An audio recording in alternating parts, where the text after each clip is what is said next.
«Эй, свинья! Сегодня в честь праздника можешь сесть с нами поесть». «Ха-ха!» — ржали муж и его родственники. Я жила в таком аду уже 3 года. Но вдруг раздался стук в дверь, тот человек принес мне лучший подарок в моей жизни, расплату всем моим обидчикам. Поднос дрогнул в руках Веры.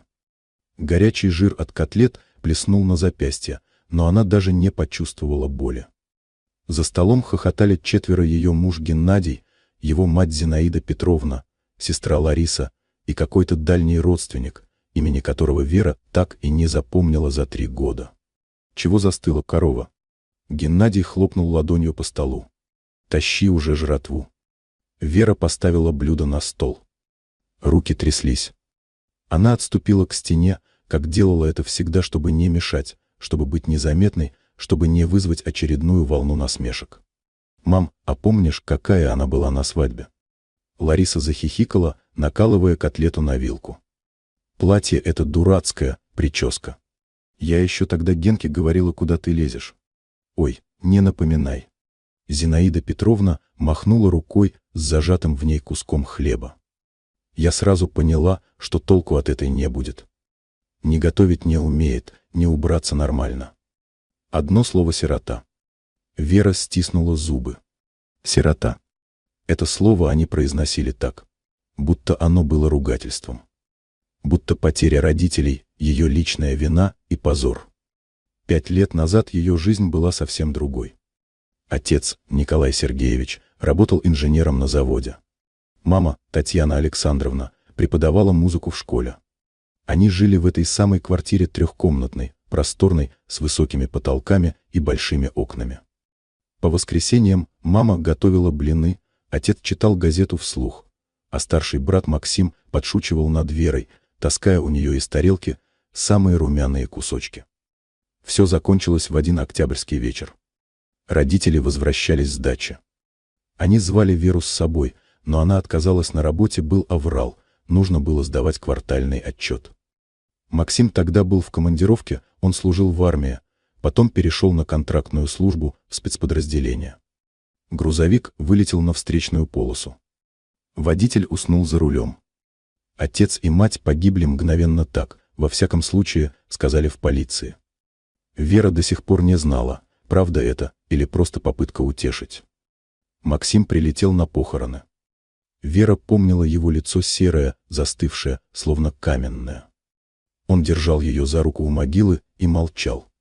Потом они вернулись в опустевшую квартиру, и Вера впервые в жизни увидела, как ее сильный, несгибаемый брат плачет. «Я должен был быть здесь», — повторял он. «Должен был». Вера утешала его, хотя сама едва держалась. Они были близки с братом, разница в 4 года никогда не мешала. Максим всегда защищал младшую сестру, учил ее кататься на велосипеде, разбираться в людях, не давать себя в обиду. После похорон он пробыл еще 2 недели. Помогал с документами, с наследством.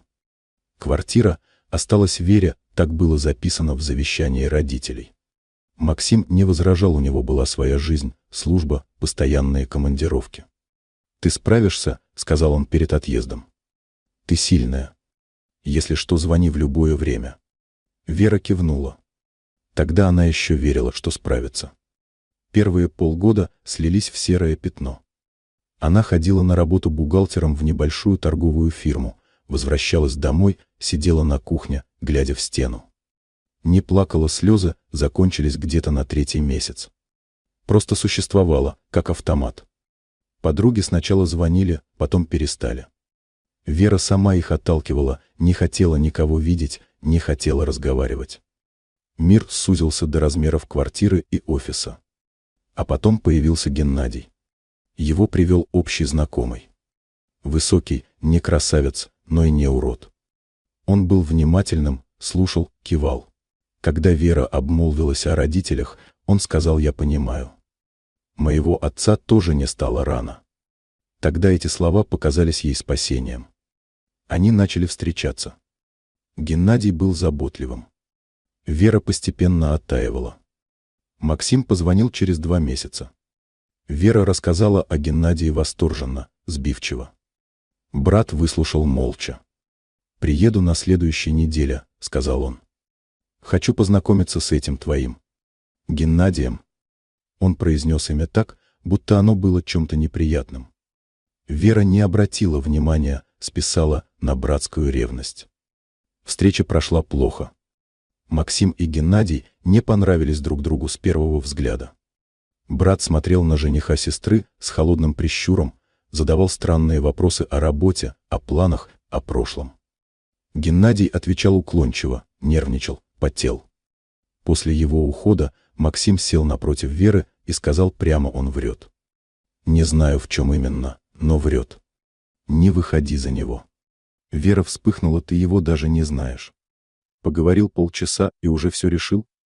Я людей за версту вижу. Поверь мне.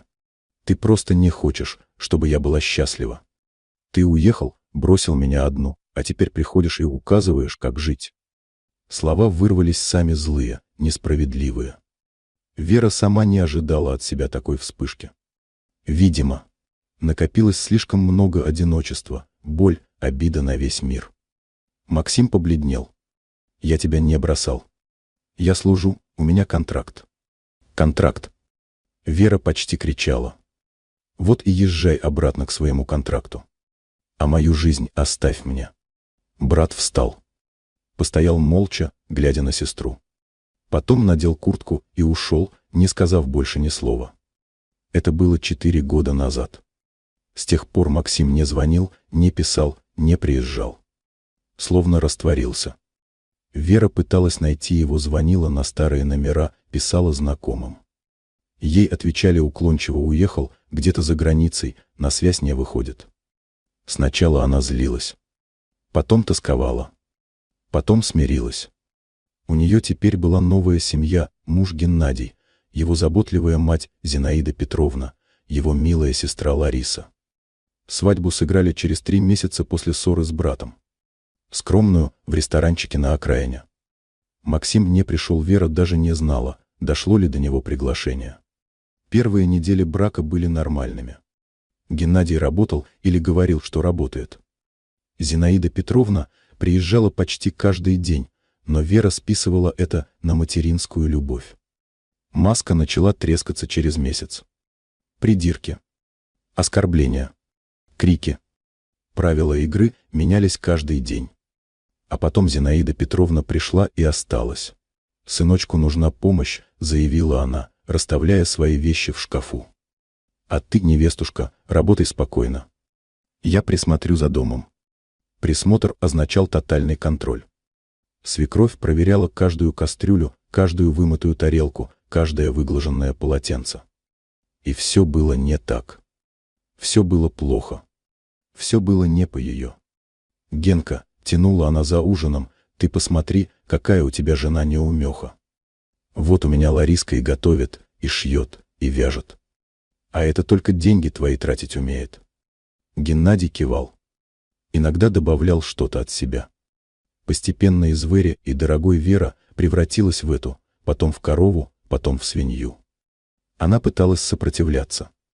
Говорила, что не потерпит оскорблений. Угрожала уйти. И тогда Геннадий показал ей документы. «Помнишь, год назад ты подписывала бумаги?» Он усмехался, помахивая папкой. «На квартиру. Теперь она моя. Так что если хочешь уйти, пожалуйста. Только уйдешь на улицу». Вера похолодела. Да, она помнила. Геннадий тогда говорил о кредите на бизнес, о залоге, о том, что это временная мера. Она подписала, не глядя, доверяла мужу. Не читала, что подписывает. Эта дарственная дура, Геннадий щелкнул ее по лбу. «Ты мне квартиру подарила. По доброй воле. Так что веди себя хорошо и можешь здесь жить. А будешь выступать — вылетишь». Вера знала, что дарственную можно оспорить. Она даже консультировалась с юристом тайком в обеденный перерыв. Юрист покачал головой сложно. «Вы подписали добровольно, были дееспособны. Нужны доказательства давления или обмана. А их у вас нет». Доказательств не было. Только ее слово против его слова. После этого Вера сломалась. Не сразу, но постепенно. Она перестала спорить, научилась смотреть в пол, говорить тихо, быть незаметной. 3 года. 1095 дней. Вера считала, это помогало не сойти с ума. Каждое утро она вставала в 6, готовила завтрак на 4. Потом шла на работу, единственное место, где ее еще называли по имени. Потом возвращалась домой и становилась прислугой. Готовила. Убирала. Стирала. Гладила. Выслушивала оскорбления. Ночами, когда все засыпали, она выходила на балкон и смотрела на звезды. Вспоминала родителей. Вспоминала Максима. Вспоминала ту себя, ту Веру, которая умела смеяться, которая верила в счастье, которая думала, что жизнь впереди будет прекрасной. «Где ты, Макс?» — шептала она в темноту. «Где ты?» Темнота не отвечала. Сегодня был обычный день. Вера вернулась с работы. Переоделась в старый халат, хорошие вещи, ей давно запретили носить дома, зачем тебе выряжаться, все равно никто не видит, встала к плите. Свекровь сидела в гостиной перед телевизором, Лариса красила ногти в спальне, Геннадий где-то шатался, вернется к ужину, как обычно. Котлеты, картошка, салат. Компот. Хлеб нарезать, масло поставить. Тарелки расставить. Приборы разложить. Вера делала это на автомате. Руки двигались сами, голова была пустой. Так было легче не думать. Просто делать. «Эй!» — раздался голос свекрови. «Ты там не уснула? Жрать скоро будет?» Через 5 минут ответила Вера ровным голосом. «Давай быстрее. Гости придут». «Гости?» Вера нахмурилась. Никто не предупреждал о гостях. Впрочем, ее редко о чем-то предупреждали, она была последняя, кто узнавал новости в этом доме. Геннадий вернулся не один с ним, был тот самый дальний родственник, имени которого Вера так и не запомнила. Они были навеселе, громко смеялись, хлопали друг другу по плечам. «А вот и мы», — провозгласил Геннадий с порога. «Накрыло уже?» «Да», — Вера кивнула. «Молодец. Учишься». Они расселись за столом. Вера начала подавать, как обычно. Картошка. Салат. Котлеты. Компот. Хлеб, масло, соленья. И тогда Геннадий изрек ту самую фразу: «Эй, свинья, сегодня в честь праздника можешь сесть с нами поесть». Ха-ха. Праздника? Какого праздника? Вера непонимающе посмотрела на мужа. Чего вылупилась? Он ухмыльнулся. Сегодня годовщина нашей свадьбы, забыла? 4 года, как ты мне ярмо на шею повесила. 4 года. Точно. Вера совсем потеряла счет времени. День свадьбы, который когда-то был самым счастливым днем в ее жизни, превратился в еще один повод для насмешек. «Садись, садись». Зинаида Петровна похлопала по стулу рядом с собой. «В кои-то веки побудь человеком». Ха-ха-ха. Вера села. Положила себе немного картошки. Жевала, не чувствуя вкуса. А завтра, между прочим, у нее день рождения. Вдруг вспомнила Лариса. 30 лет, да? Или 31? Я уже запуталась. 30, тихо сказала Вера. О, юбилей. Геннадий расхохотался. Старуха. Скоро на пенсию. Они опять засмеялись. Вера смотрела в тарелку. Завтра ей исполнялось 30 лет. Круглая дата. Когда-то она мечтала, что к 30 годам у нее будет все любящий муж, дети, интересная работа, счастливая жизнь. Вместо этого вот это. Стул в углу стола, холодная картошка и люди, которые называют ее свиньей. Родители не дожили до ее 30-летия. Брат исчез. Подруг не осталось. Она была одна совершенно, абсолютно одна. Со своим унижением, со своей болью, со своим молчаливым отчаянием. После ужина Вера мыла посуду. За спиной гремел телевизор. Она закончила, вытерла руки, вышла на балкон. Ночь была холодной, звездной. «Где ты, Макс?» – прошептала она в темноту. «Ты был прав. Во всем прав. Прости меня. Завтра ей исполнится 30. Завтра будет такой же день, как все остальные. Вера закрыла глаза. Если бы она знала, что завтрашний день изменит все, она бы не поверила. После 3 лет ада трудно верить в чудеса. Но чудеса иногда случаются. Она вернулась в комнату, легла на диван, укрылась тонким одеялом. «Где ты, Макс?» Была ее последняя мысль перед сном. Она не знала, что ответ на этот вопрос уже совсем близко. Что человек, которого она потеряла 4 года назад, никогда ее не забывал. И что завтра в ее 30-й день рождения он вернется. Утро 30-летия началось, как обычно, с криков. «Эй, ты там спишь, что ли?» Голос Зинаиды Петровны прорезал тишину. Завтрак сам себя не приготовит. Вера открыла глаза. За окном едва светало, часы показывали 6:30.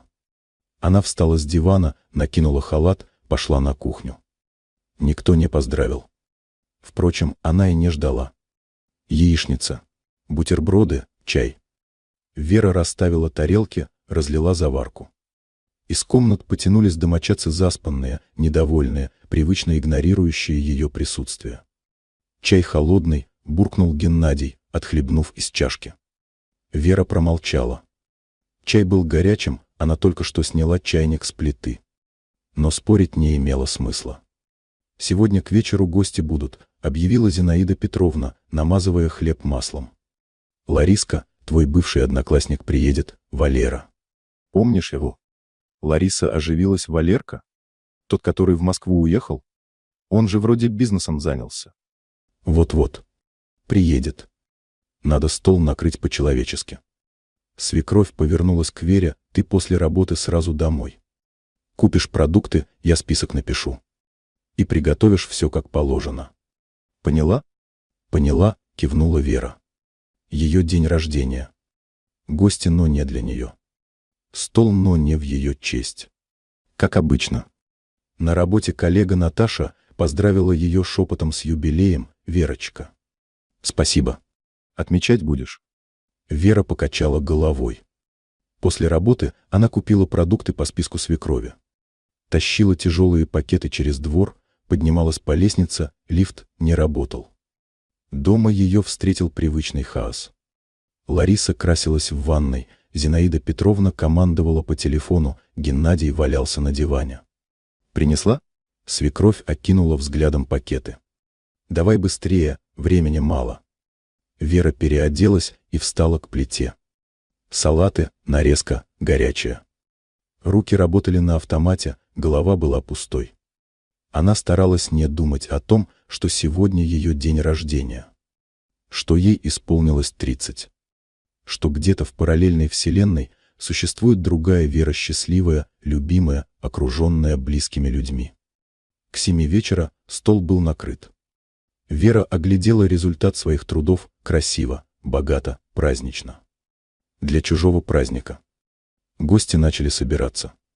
Тот самый Валера, полноватый мужчина с масляными глазками, пришел с бутылкой дорогого коньяка. Следом явились еще какие-то знакомые свекрови, пожилая пара и их взрослый сын. Вера подавала закуски, разливала напитки, убирала грязные тарелки. Ее никто не замечал, она была частью интерьера, обслуживающим персоналом. «А это кто?» — спросил Валера, кивнув на Веру. «Домработница?» Геннадий захохотал почти. «Жена моя». Правда, толку от нее, как от домработницы, никакого. Все засмеялись. Вера стиснула зубы и вышла на кухню. Она стояла у окна, глядя в темноту. 30 лет. И что она сделала за эти годы? Потеряла родителей. Потеряла брата. Потеряла себя. Из комнаты донесся хохот. Вера взяла поднос с горячим и вернулась. Геннадий, уже изрядно выпивший, схватил ее за руку. «Эй, свинья! Сегодня в честь праздника можешь сесть с нами поесть». Ха-ха. Это была его любимая шутка. Он повторял ее каждый раз, когда были гости. И каждый раз все смеялись. «Садись, садись», — поддержала Зинаида Петровна. «Покажи людям, какая ты у нас скромная». Вера села на краешек стула. Положила себе немного салата. Жевала, не чувствуя вкуса, глядя в тарелку. «А чего такая смурная?» — поинтересовался Валера. «Муж не обижает?» «Да куда там?» Геннадий отмахнулся. «Она у меня тихая. Слова лишнего не скажет». «Правда, дорогая?» Он произнес «дорогая» с такой издевкой, что Вере захотелось швырнуть ему в лицо тарелку с салатом. Но она только кивнула. И в этот момент раздался стук в дверь. Громкий, требовательный, уверенный. Все замолчали, переглянулись. «Кого там черт принес?» Геннадий нахмурился. «Все же вроде здесь». Стук повторился еще громче. «Иди открой», — свекровь кивнула Вере. «Чего сидишь?» Вера встала. Прошла через коридор. Сердце почему-то билось быстрее обычного, хотя с чего бы. Наверное, сосед пришел жаловаться на шум. Она открыла дверь. На пороге стоял мужчина. Высокий, широкоплечий, в дорогом темном пальто. За ним еще один, чуть пониже, с внимательным взглядом. Вера подняла глаза на лицо первого, и мир остановился. «Макс?» Ее голос был едва слышен. Шепот. Выдох. Брат смотрел на нее, и в его глазах было что-то, от чего у Веры перехватило дыхание. Боль. Гнев. Нежность. Все одновременно. Максим изменился за 4 года. Возмужал, раздался в плечах. В волосах появилась седина на висках. Лицо стало жестче. Но это был он. Ее брат. «С днем рождения, сестренка», — сказал он тихо. Я вернулся. Вера стояла, не в силах пошевелиться. Это сон. Это не может быть правдой. 4 года молчания, и вдруг он здесь, на пороге, в ее день рождения. «Кто там?» Раздался голос Геннадия из комнаты. «Чего застряла?» Максим мягко отодвинул сестру и шагнул в квартиру. Его спутник вошел следом, закрыв за собой дверь. Они прошли в комнату. Вера шла за ними на негнущихся ногах, как во сне. Максим остановился на пороге гостиной. Оглядел застолье. Пьяного Геннадия. Зинаиду Петровну с куском торта в руке. Ларису с бокалом вина. Гостей. Потом перевел взгляд на сестру худую, бледную, в застиранном платье, с потухшими глазами. Его лицо окаменело. «Значит, так вы тут живете», — произнес он ровным голосом. «Интересно». Геннадий вскочил. «Ты кто такой? Что за наглость врываться в чужой дом?» «В чужой?» Максим усмехнулся, но усмешка не достигла глаз. «Это квартира моих родителей. И моей сестры. А вы тут кто?» Зинаида Петровна побагровела. «Да как вы смеете?» «Генка, вызывай полицию. Это же бандиты какие-то». «Полицию?» Максим достал из кармана телефон. «Давайте вызовем. Заодно обсудим, как вы обманом завладели чужой недвижимостью. Я уверен, им будет интересно». Геннадий побледнел. «Какой еще обман? Квартира моя. Она сама мне ее подарила». «Подарила?» Максим повернулся к сестре. «Вера?» И тут Вера заплакала. Впервые за 3 года, не украдкой, не ночью на балконе. Открыто, громко, навзрыд. Все, что копилось годами, боль, унижение, одиночество, прорвалось наружу. «Он обманул меня», — выдавила она сквозь слезы. «Сказал, что это для кредита. Что временно. Я не знала, что подписываю дарственную». Максим шагнул к ней. Обнял. Прижал к себе. «Тише, тише. Я здесь. Все будет хорошо». Вера плакала у него на груди, как в детстве, когда разбивала коленку или ссорилась с подружками. Макс всегда защищал. Макс всегда был рядом. А потом она его прогнала. «Прости меня», — всхлипывала она. «Прости, что не поверила тогда. Ты был прав. Это ты меня прости». Он погладил ее по голове. «Что оставил тебя? Что не вернулся раньше? Это что за цирк?» Взвизгнула Зинаида Петровна. «Генка, сделай что-нибудь». Геннадий стоял столбом. Он был трусом, и сейчас это проявилось в полной мере. Максим был выше его на голову, шире в плечах, и от него исходила спокойная уверенность человека, который точно знает, что делает. Максим отпустил сестру и повернулся к ее мужу. «Значит так», — голос его был ледяным. «Сейчас ты сядешь и расскажешь мне все. Как ты обманул мою сестру. Как заставил ее подписать дарственную. Как превратил ее жизнь в ад. И потом мы решим, что с тобой делать. Я ничего не буду рассказывать». Геннадий попятился. «Это мой дом. Убирайтесь». Максим сделал шаг вперед. Один. Медленный. Угрожающий. «Твой дом?» Он достал из внутреннего кармана папку. Положил на стол.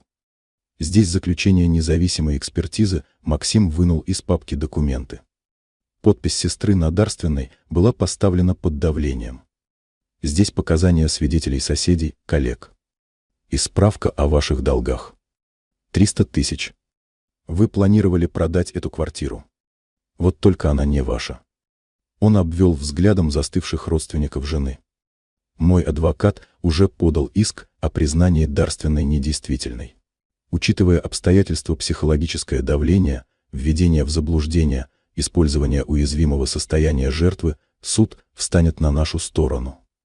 Квартира вернется законной владелице. А вы ответите за мошенничество. Тишина. Даже гости боялись пошевелиться. Геннадий вдруг кинулся на Максима пьяно, неуклюже, размахивая кулаками. Максим легко перехватил его руку, вывернул, толкнул. Геннадий упал, ударился о стол, свалился на пол. «Не надо», — спокойно сказал Максим. «Я 4 года в зонах конфликтов работал. Ты для меня не противник». Геннадий скулил на полу, держась за вывернутую руку. Зинаида Петровна бросилась к сыну сыночек. «Генечка! Убили! Полиция!» «Вызывайте», — кивнул Максим. «Заодно покажете им вот это». Он достал телефон, включил запись. По комнате разнесся голос Геннадия пьяный, хвастливый. «А я ей говорю, подписывай, дура. Это же для бизнеса». А она и подписала. «Ха-ха. Теперь квартира моя, а эта овца пусть мне ноги моет за то, что крышу над головой имеет». Зинаида Петровна застыла. «Откуда это?» – прошептала она. «Неважно откуда. Важно, что это признание в мошенничестве. Статья 159 Уголовного кодекса. До 6 лет лишения свободы».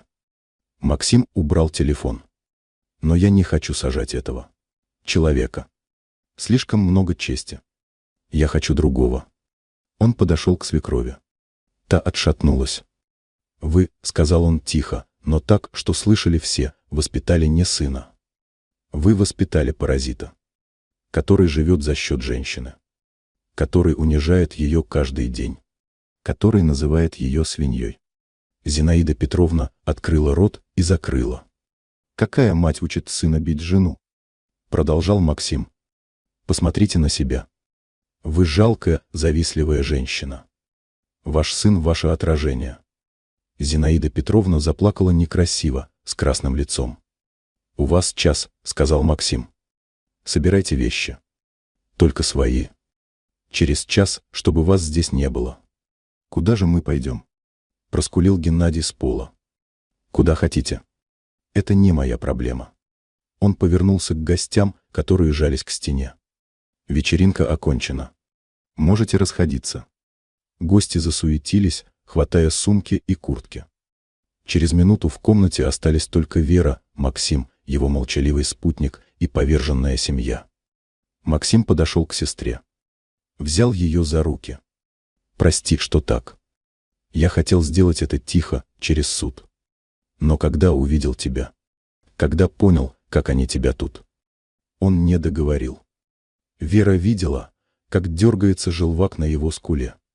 Ее сильный брат сдерживался из последних сил. «Спасибо», — прошептала она. «Спасибо, что приехал. Спасибо, что не забыл. Я никогда тебя не забывал. Ни на один день». Он обнял ее снова. Вера прижалась к нему измученная, опустошенная, но впервые за 3 года чувствующая себя в безопасности. Молчаливый спутник Максима Вера только сейчас обратила на него внимание, стоял у двери, скрестив руки на груди. Высокий, темноволосый, с внимательными серыми глазами. Он смотрел на нее с каким-то странным выражением, не жалость, нет. Что-то другое. «Это Дмитрий», — сказал Максим.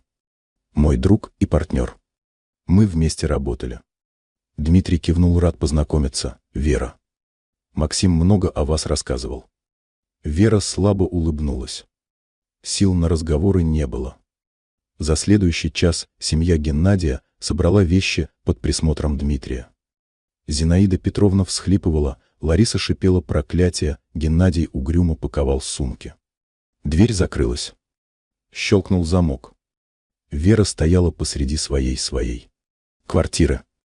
Впервые за 3 года она была здесь хозяйкой. Впервые никто не командовал, не оскорблял, не унижал. «Как ты меня нашел?» — спросила она брата. «Как узнал?» «Позже», — он покачал головой. «Сейчас тебе нужно отдохнуть. Ты измотана. Завтра поговорим обо всем». Дмитрий принес откуда-то большой пакет, здесь торт. И шампанское. Мы подумали. Что день рождения нельзя оставлять без праздника. Вера посмотрела на них, на брата, на этого незнакомого мужчину с добрыми глазами, и впервые за долгое время рассмеялась. Сквозь слезы, нервно, срываясь на всхлипы. Но это был смех. 30 лет, сказала она. Лучший день рождения в моей жизни. Максим обнял ее за плечи. Это только начало, сестренка. Теперь все будет по-другому. Обещаю. Вера посмотрела на него, на своего брата, которого потеряла и обрела снова. На Дмитрия, который резал торт, стараясь не смотреть на нее слишком часто. На свою квартиру, свободную от чужих людей, чужих голосов, чужой злобы. И поверила. Впервые за 3 года поверила, что все может быть хорошо. Той ночью Вера спала в своей спальне впервые за 2 года. На настоящей кровати, под настоящим одеялом, в тишине и покое. Максим устроился в гостиной, Дмитрий уехал в гостиницу. Она проснулась от солнечного света. Долго лежала, глядя в потолок, не веря, что все это правда. Что вчерашний вечер не сон. Что брат действительно вернулся. Что она свободна. На кухне пахло кофе. Максим стоял у плиты, жарил яичницу. «Доброе утро», — он улыбнулся.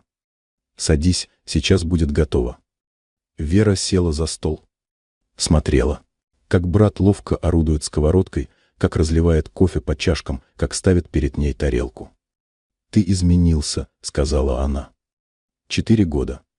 Много всего было. Расскажешь?» Максим сел напротив. Помолчал, собираясь с мыслями. «После нашей ссоры я уехал. Сначала в Москву, потом дальше. Подписал контракт с охранной фирмой. Работал в горячих точках, сопровождение грузов, защита объектов. Платили хорошо. Но дело было не в деньгах». Он отхлебнул кофе. «Я себя наказывал. За то, что не смог тебя защитить. За то, что ушел.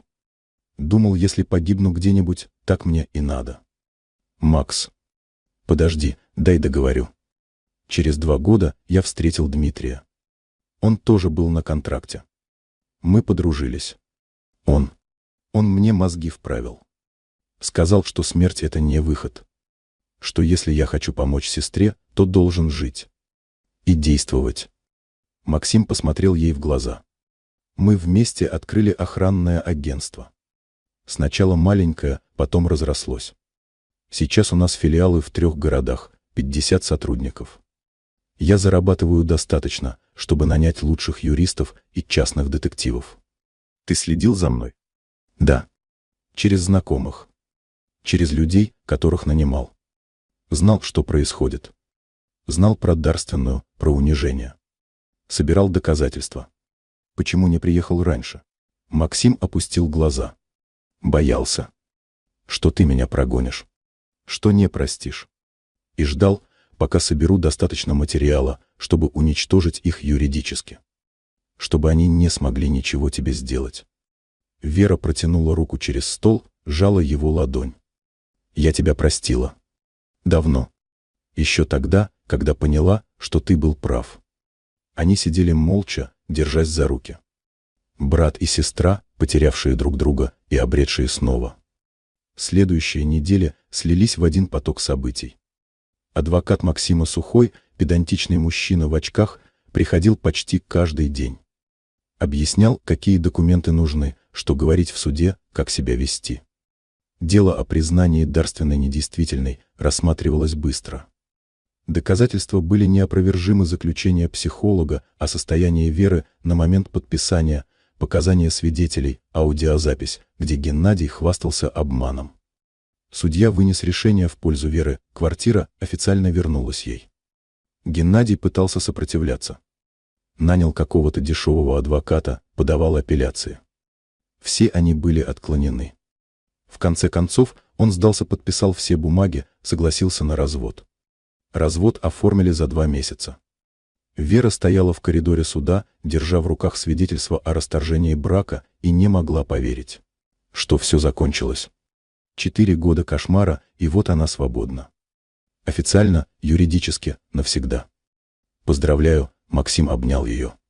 Теперь ты снова Морозова. Морозова. Фамилия родителей. Фамилия, которую она носила до замужества. Вера произнесла ее вслух и почувствовала, как что-то внутри встает на место. Дмитрий появлялся все чаще. Сначала по делам, обсудить что-то с Максимом. Потом без дела, просто так. Приносил продукты, чинил что-то по мелочи, помогал с уборкой. «Тебе не обязательно это делать», — говорила Вера. «Знаю», — отвечал он. «Но хочу». Она привыкала к его присутствию. К тому, как он негромко смеется над ее шуткам. Как слушает, наклонив голову. Как смотрит внимательно, тепло, без тени осуждения или жалости. Однажды вечером они сидели на кухне. Максим уехал по делам, Вера и Дмитрий остались вдвоем. Пили чай, разговаривали о пустяках. «Можно спросить?» Дмитрий поставил чашку. «Как ты? Как ты пережила все это? 3 года?» Вера задумалась. «Не знаю. Наверное, просто. Выключилась. Делала, что требовали. Не думала. Не чувствовала. Это как? Как анестезия. Больно, но терпимо. А сейчас? Сейчас просыпаюсь. Медленно. Иногда страшно, столько всего чувствую, что не знаю, куда это девать. Но это хороший страх. Живой». Дмитрий накрыл ее руку своей. «Ты сильная. Гораздо сильнее, чем думаешь». Вера посмотрела на его руку, большую, теплую, надежную. Потом подняла глаза. «Ты всегда такой. Правильный?» Он усмехнулся. «Нет. У меня тоже есть прошлое. Ошибки. Вещи, которых стыжусь. Но я стараюсь учиться». «На чем?» «На чужих примерах. На своих провалах. На людях вроде тебя. Вроде меня. Которые не сдаются. Даже когда кажется, что все потеряно». Они смотрели друг на друга. Что-то менялось в воздухе, становилось плотнее, значительнее. Вера чувствовала, как сердце бьется быстрее. «Мне пора», — Дмитрий встал. «Поздно уже». «Да», — Вера тоже поднялась. «Спасибо за компанию». У двери он обернулся. «Можно я завтра приду? Хочу показать тебе одно место. Если ты не против». «Не против». Он улыбнулся и ушел. Вера стояла в коридоре, прижав ладонь к груди, и улыбалась в ответ. Давно забытое чувство, легкость, предвкушение, надежда. Место, которое хотел показать Дмитрий, оказалось набережной на окраине города. Тихой, малолюдной, с видом на реку и закат. «Я сюда приезжаю, когда надо подумать», — сказал он. «Здесь спокойно». Они шли вдоль воды. Вера смотрела на розовое небо, на блики солнца на волнах, на силуэты деревьев вдалеке. Красиво. Она давно не замечала красоту вокруг. «Максим рассказывал о тебе», — вдруг сказал Дмитрий. «Когда мы служили вместе. Говорил, что у него есть сестра. Умная, добрая, красивая. Что он скучает по ней. Правда? Каждый вечер почти. Особенно, когда выпьет. Я иногда думал, выдумывает. Слишком уж идеальная картина. А потом увидел тебя. И... Дмитрий остановился. Повернулся к ней. И понял, что он не преувеличивал. Вера почувствовала, как щеки заливает румянец. Давно с ней такого не было. «Я далеко не идеальная», — сказала она. «Я слабая.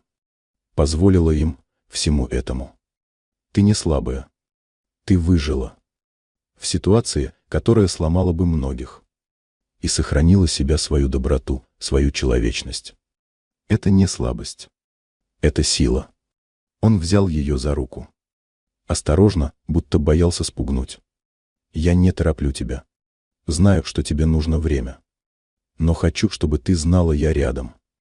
И буду рядом. Сколько понадобится». Вера сжала его пальцы. «Спасибо». Они стояли на набережной, глядя на закат. Два человека, которые нашли друг друга. Впереди было много всего: разговоров, открытий, радостей и трудностей. Но в этот момент все было просто и правильно. Месяцы шли. Вера менялась постепенно, но заметно. Новая стрижка, новая одежда. Уверенность в голосе и взгляде. На работе ее повысили, теперь она была старшим бухгалтером, с отдельным кабинетом и 2 подчиненными. Максим гордился сестрой. Заезжал в гости каждую неделю, привозил подарки, рассказывал новости. Его бизнес процветал, охранное агентство расширялось, открывались новые направления. Дмитрий ухаживал красиво и ненавязчиво. Цветы без повода. Билеты в театр. Прогулки по вечернему городу. Он не торопил, не давил, просто был рядом, надежный и теплый. Вера училась заново. Доверять. Открываться. Позволять себе быть счастливой. После 3 лет в аду это было непросто, иногда накатывали страхи, иногда хотелось спрятаться, закрыться.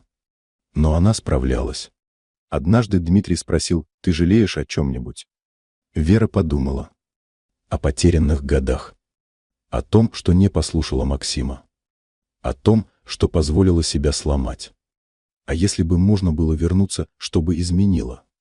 Все. И ничего. Он удивленно поднял бровь.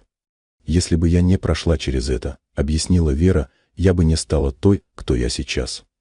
Не научилась бы ценить свободу. Не поняла бы, какие люди мне нужны. Не встретила бы». Она замолчала. «Кого?» — тихо спросил Дмитрий. «Тебя». Он поцеловал ее первый раз за все время. Нежно, бережно, как что-то хрупкое и драгоценное. Вера закрыла глаза и ответила на поцелуй. Прошел год. Ровно год с того дня рождения, который изменил все. Вера стояла на кухне, готовила праздничный ужин. Не для чужих людей, для своих. Максим с женой, он женился 3 месяца назад на чудесной женщине по имени Ольга, Дмитрий, пара близких друзей с работы. В дверь позвонили. Вера вытерла руки, пошла открывать. На пороге стоял Дмитрий в костюме, с огромным букетом и странным выражением лица. «Что случилось?» Вера нахмурилась. «Ты рано». «Знаю. Хотел поговорить до того, как придут остальные». Он вошел, поставил цветы на тумбочку. Взял ее за руки. «Год назад я увидел тебя впервые. Худую, бледную, с подносом в руках. И что-то внутри меня перевернулось. Я не знал тогда, что это. Теперь знаю». Он опустился на одно колено. Вера перестала дышать. «Вера Николаевна Морозова», Дмитрий достал из кармана бархатную коробочку, «я люблю тебя. Люблю твою силу, твою доброту, твою улыбку. Я хочу быть рядом с тобой сегодня, завтра, всегда. Выйдешь за меня?» Он открыл коробочку. Внутри было кольцо простое, элегантное, с небольшим бриллиантом. Вера смотрела на него, на этого мужчину, который вошел в ее жизнь так неожиданно и стал в ней таким важным. На кольцо, сверкающее в свете лампы. На свои руки в его руках. «Да», — сказала она. «Да, выйду». Дмитрий надел ей кольцо на палец. Встал. Обнял. Поцеловал. В дверь снова позвонили, гости начали собираться. Максим вошел первым, увидел сестру с кольцом на руке, все понял. Наконец-то. Он обнял их обоих. «Я уж думал, ты никогда не соберешься». «Ты знал?» Вера ахнула. «Конечно, знал. Он у меня благословения спрашивал. Еще 2 месяца назад». Вечер прошел в смехе и разговорах. Вера сидела за столом, окруженная людьми, которые ее любили. Смотрела на кольцо на пальце, на брата, на Дмитрия. Год назад она думала, что ее жизнь кончена. Что впереди только серые дни, унижения и одиночество. Что она никому не нужна и никогда не будет счастлива. А сегодня у нее все есть. Семья. Любовь. Будущее. Поздно вечером, когда гости разошлись, Вера вышла на балкон. Тот самый балкон, где она столько ночей стояла, глядя на звезды и спрашивая темноту: «Где ты, Макс?» Теперь все было иначе. Небо казалось ближе, звезды ярче. Город внизу светился огнями, и каждый огонек был чьей-то историей, чьей-то надеждой. Дмитрий вышел следом, обнял ее сзади. «О чем думаешь?» «О том, как странно жизнь устроена. Год назад я была на самом дне. А сегодня? Сегодня у тебя день рождения. 31 год. Вся жизнь впереди». Вера повернулась к нему. «Помнишь, что я сказала тогда? Что это был лучший подарок в моей жизни? Когда Максим пришел?» «Да. Но я ошибалась». «В чем?» Вера коснулась кольца на пальце. «Лучший подарок — это ты». Они стояли на балконе, обнявшись, глядя на ночной город. 2 человека, которые нашли друг друга через боль и потери. 2 человека, у которых впереди была целая жизнь. Где-то там, в темноте, были и другие истории. Геннадий с матерью и сестрой снимали теперь комнату на окраине, перебиваясь случайными заработками. Их долги росли, надежды таяли. Может быть, когда-нибудь они поймут, что сами разрушили свою жизнь. А может, будут до конца винить других. Но это уже не имело значения. Их история закончилась позорно и заслуженно. А история Веры только начиналась. Через полгода была свадьба красивая, радостная, полная смеха и слез счастья. Максим вел сестру к алтарю вместо отца. Ольга плакала от умиления. Коллеги с работы кричали горько громче всех.